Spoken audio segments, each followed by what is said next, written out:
ایک دفعہ کا ذکر ہے کہ ایک شخص سائیکل چلا رہا تھا اور اس نے خود سے آگے ایک شخص کو سائیکل چلاتے دیکھا جو کہ اس سے تقریباً آدھا کلومیٹر آگے جا رہا تھا۔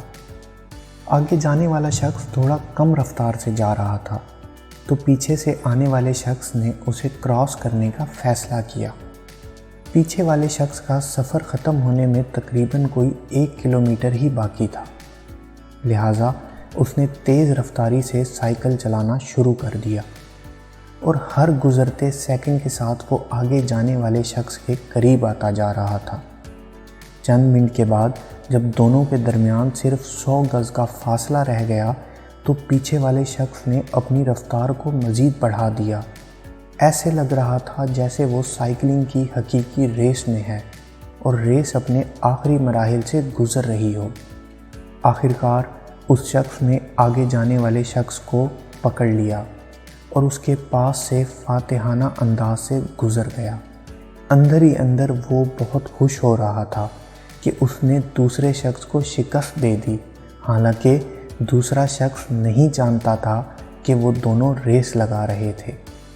لیکن اسی لمحے جیتنے والے شخص کو احساس ہوا کہ وہ اس شخص کے خلاف مقابلہ کرنے پر اس قدر توجہ مرکوز کر چکا تھا کہ وہ اپنی منزل سے تقریباً 6 بلاکس آگے آ چکا تھا اور اسے اب مڑ کر واپس جانا پڑنا تھا۔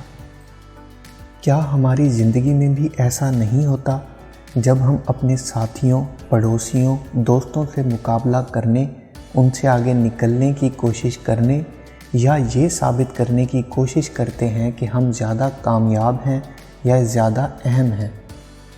ہم اپنا وقت اور توانائی ان کے پیچھے دوڑتے ہوئے گزارتے ہیں اور اپنی منزل مقصود اور اپنی راہوں سے محروم ہو جاتے ہیں۔ غیر نتیجہ خیز مقابلے کا مسئلہ یہ ہوتا ہے کہ یہ کبھی بھی ختم نہیں ہونے والا چکر ہے۔